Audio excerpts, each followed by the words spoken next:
Hello everyone, this is Sarvesh, a student coordinator at Mapu. Today we are going to learn about Raspberry Pi. What exactly do you think is Raspberry Pi?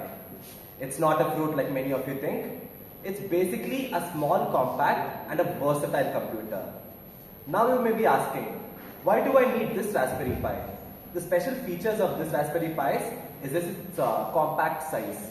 You can see it just measures as small as my hand, but it is as powerful as a traditional computer that you have. And it is really cost effective. You can, what we have here is a Raspberry Pi 4.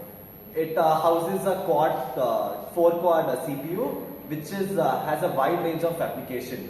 It can range from retro gaming to home automation and much more. You can install operating systems from Raspberry Pi OS online. The online open source program for this Raspberry Pi is increasing day by day, and projects that you can do with it are incredible. It can add a huge mark in your resume, and I think you're always welcome to come to Marvel and explore your do-it-yourself projects using Raspberry Pi. That was it about Raspberry Pi. See you in the next video.